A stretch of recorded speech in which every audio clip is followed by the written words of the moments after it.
Júlio 6, Atos 24 a 52. Paulo continua o seu discurso diante dos judeus na sinagoga no Shabat. Ele vem falando da descendência de Davi, conforme a promessa. A promessa foi aquela que Deus fez, Hashem fez, através de todos os seus profetas, de que mandaria um Salvador, um Redentor. A gente também tem que entender que essa figura do Redentor é aquele que paga o resgate. É o Goel, é uma figura que está muito enraizada na cultura judaica, no pensamento judaico. Então, ele vai ser aquele que vai salvar, por isso que ele salva, ele vem e paga o resgate. Ele vai pagar o resgate a quem? A Deus. Por quê? Para que nós possamos ser libertos. Nós tínhamos uma dívida com Deus, uma vez que nós façamos coisas erradas, quando fazemos coisas erradas, e nós todos fazemos, nós criamos uma dívida com Deus, e alguém tem que pagar essa dívida, só que essa dívida é impagável, porque só é possível pagar agindo corretamente. Como nós não conseguimos agir corretamente, era preciso que alguém que conseguisse agir corretamente pagasse a dívida por nós agindo corretamente. Deu para entender?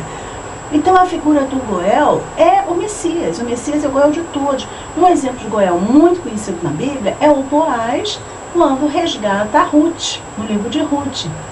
Ele tem o direito, porque ele é o parente mais próximo, de pagar a dívida e resgatar a pessoa que está prisioneira de alguém. Pago a dívida dela, agora ela é minha, eu tenho esse direito, você tem que me dar. Então Jesus é o Goel nosso, é aquele que vai nos resgatar e vai nos salvar, claro. Porque o resgatador sempre salva a pessoa numa situação ruim. Bom, então Paulo está explicando aqui. Da descendência de Davi, conforme a promessa, Deus mandaria um Goel, né, alguém para nos resgatar. Trouxe Deus a Israel, o Salvador, que é Yeshua. Havendo João e Yohanan primeiro pregado a todo o povo de Israel, aos judeus, antes da manifestação de Yeshua, de Jesus, a imersão para o arrependimento, para voltar a Deus da vida de pecado, fazer techuvá. Então essa era a imersão, tipo mikveh, que Yohanan pregava no deserto, para as pessoas se arrependerem, fazerem techuvá e voltarem para Deus da sua vida de pecado. Antes de Jesus aparecer, João fazia isso. Mas, ao completar João a sua obra, a sua carreira, ele dizia: eu não sou quem supões, quer dizer, quem vocês pensam que eu sou? Eu não sou quem vocês pensam que eu sou. Eles estavam pensando que ele, João, era o Messias, por causa de toda aquela história em torno do nascimento de João. Então João dizia: eu não sou quem supõe, mas depois de mim vem aquele de cujos pés não sou digno de desatar as sandálias, que era Jesus. Irmãos, Paulo continua, descendência de Abraão, e vós outros os que temeis a Hashem, a nós nos foi enviada a palavra desta salvação. Pois os que habitavam em Jerusalém e as suas autoridades, não reconhecendo a Jesus, nem os ensinos dos profetas que se leem todos os Shabats, quando o condenaram, cumpriram as profecias. E embora não achassem nele causa justa de morte, ele não fosse culpado, não havia nenhum motivo que justificasse a morte dele, pediram a Pilatos que ele fosse morto. Depois de cumprirem tudo que a respeito dele estava escrito. Não podemos esquecer isto, que o que aconteceu com Jesus aconteceu para que as escrituras fossem cumpridas. Deus falou, vai acontecer dessa forma assim, assim, assim. E tinha que acontecer dessa forma assim, assim, assim. Exatamente como aconteceu. E Jesus sempre falava, eu estou dando a minha vida, ninguém a tira de mim. Eu dou porque eu quero dar. Eu dou, depois eu a tomo de novo. Ele faz o que ele quer. E ele morreu porque ele quis. Porque se ele não quisesse, ele não morria. Isso está bem claro nas Escrituras. Todos podem ver, é só ler. Bom, mas Deus o ressuscitou dentre os mortos, porque Paulo vai falar, depois de cumprirem tudo que a respeito dele estava escrito, tirando-o do madeiro, puseram-lhe num túmulo, conforme estava escrito. Será enterrado em Isaías 53. Ele vai ter túmulo com os ricos. Mas Deus o ressuscitou dentre os mortos e foi visto muitos dias pelos que com ele subiram da Galileia para Jerusalém, os quais são agora as suas testemunhas perante o povo, todos aqueles que vieram da Galileia. Nós vos anunciamos o Evangelho, as boas notícias. Qual é a boa notícia? Que Hashem prometeu e cumpriu o que ele prometeu aos nossos pais, cumpriu nos nossos dias, naqueles dias. Nós vos anunciamos as boas novas, o Evangelho da promessa feita a nossos pais, que Deus cumpriu plenamente em nós, ou seja, para nós, seus filhos, ressuscitando a Jesus, como também está escrito no Salmo 2, Salmo 2, Tu és meu filho, hoje eu te gerei.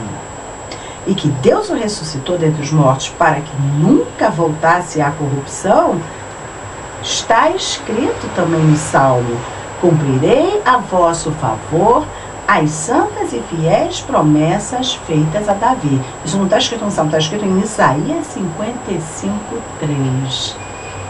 Paulo está dizendo que Deus o ressuscitou, já estava previsto em Isaías 55:3. Cumprirei a vosso favor as santas e fiéis promessas feitas a Davi. Quais foram as promessas feitas a Davi? Aí nós vamos para o Salmo 16:10.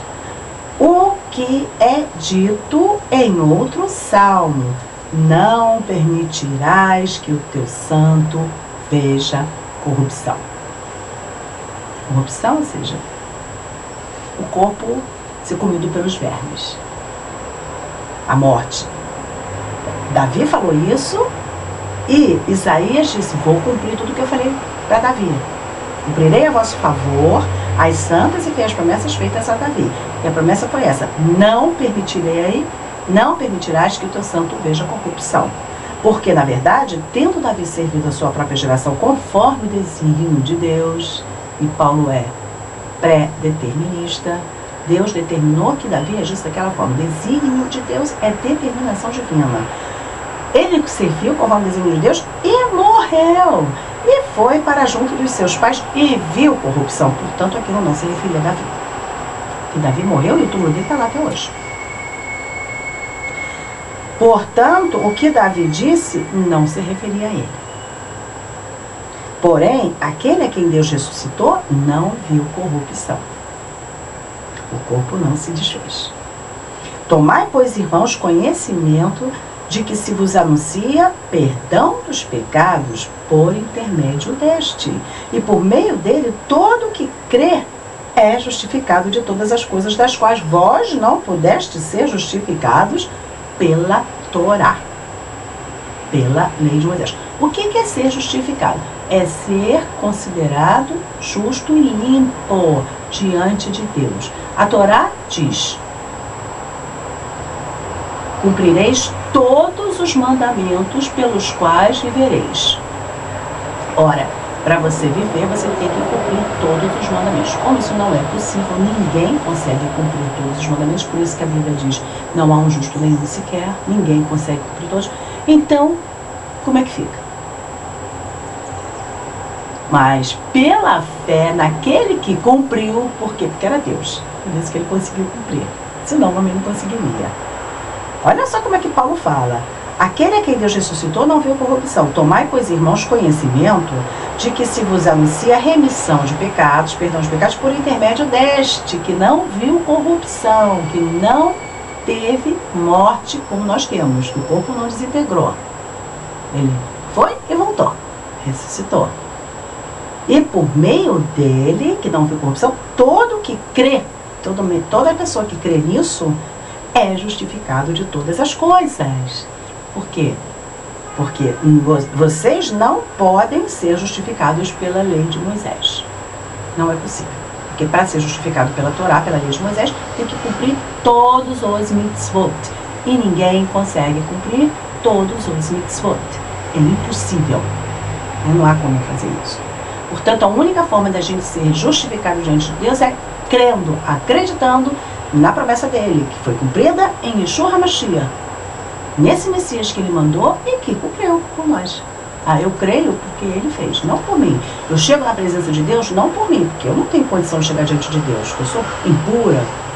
Mas, diante dele, eu chego coberta com a veste de justiça da fé em Yeshua. Da mesma forma como Abraão foi considerado justo porque teve fé. A palavra de Deus diz lá em Gênesis, no Bereshit 17:1. Abraão creu e isto lhe foi contado por Sedaká, por justiça. Então, por que ele foi considerado justo? Porque ele creu. Não foi por nada que ele tenha feito. Ele creu. Da mesma forma, nós, quando nós cremos, não depende de nada que nós façamos. A única coisa que nós temos que fazer é crer que Deus fez a obra através do Messias. Só, como Abraão. Por isso nós somos filhos de Abraão. É isso que é ser filho de Abraão. Vede, ó desprezadores, maravilhai-vos e desvanecei, porque eu realizo em vossos dias obra tal que não crereis ser alguém fô-la contar. Porque o Paulo está citando, notai, pois, que não vos sobrevenha o que está dito nos profetas. Abacuque 1:5. Vede, desprezadores, maravilhai-vos e desvanecei, porque eu realizo em vossos dias, está falando com o povo daquela época de Jesus, obra tal que não crereis se alguém for-la contar. O próprio Deus já disse, vocês não vão acreditar. Ao saírem eles, Paulo e Barnabé, depois desse discurso, rogaram-lhes que no Shabat seguinte lhes falassem estas mesmas palavras. Despedida a sinagoga, muitos dos judeus e dos prosélitos piedosos seguiram a Paulo e Barnabé, e estes, falando-lhes, os persuadiam a perseverar na graça de Deus. A graça no Novo Testamento é a misericórdia do Antigo, é a mesma palavra. Só que aqui está escrito em grego, não dá para a gente saber, mas graça, pode olhar lá no Antigo Testamento, muitas vezes a palavra hesed, que é misericórdia, também é traduzida por graça. Portanto, graça é misericórdia. Hesed é aquela coisa que Deus faz por nós sem que a gente mereça. É um favor imerecido. A graça de Deus, você recebe sem fazer nada, é de graça. Não precisa fazer nada, não precisa pagar nada, não precisa fazer nada. É isso que Paulo está falando aqui. Falando-lhes, os persuadiam a perseverar na graça de Deus.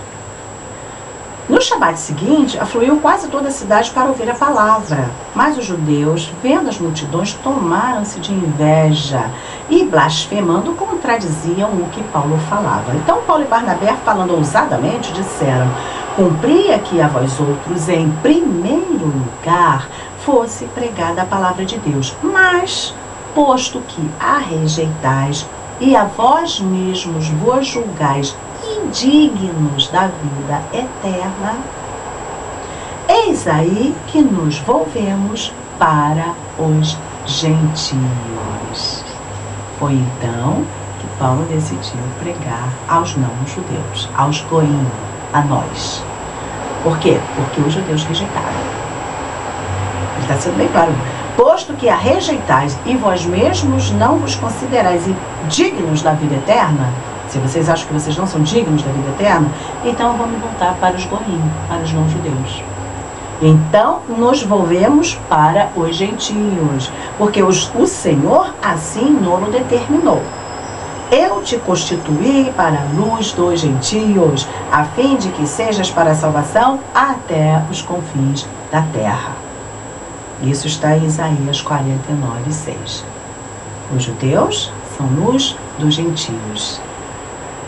Eu vos constituí luz dos gentios. E Paulo está falando, bom, se vocês rejeitam, vocês acham que vocês não são dignos da vida eterna, então nós vamos para os gentios. Gentios, ou pagãos, ou dos povos, ou da terra, ou das nações, são os não-judeus, que em hebraico é goim. Goim. Os gentios, ouvindo isso, regozijaram-se, ficaram muito felizes. Claro, eu estou muito feliz, sinto muito. Eu recebi a vida eterna. Vocês não quiseram receber, lamento profundamente. E glorificavam a palavra do Senhor e creram todos os que haviam sido destinados para a vida eterna. E divulgava-se a palavra do Senhor por toda aquela região. Mas os judeus instigaram as mulheres piedosas de alta posição e os principais da cidade e levantaram perseguição contra Paulo e Barnabé, expulsando-os do seu território. Ficaram com inveja. E estes, sacudindo contra aqueles o pó de seus pés, partiram para Icônio. Os discípulos, porém, transbordavam de alegria e do Espírito Santo. Foi assim que Paulo passou a ser o apóstolo dos gentios, dos corinhos. Nós, que não somos judeus na carne. É assim, porque os judeus rejeitaram. Está na hora de fazer uma revisão dessa ideia. Que essa ideia realmente não é uma boa ideia. Ideia boa é aceitar a promessa do Senhor, porque é uma promessa de amor. Isso não custa nada, nada, isso só traz benefícios, é uma coisa maravilhosa.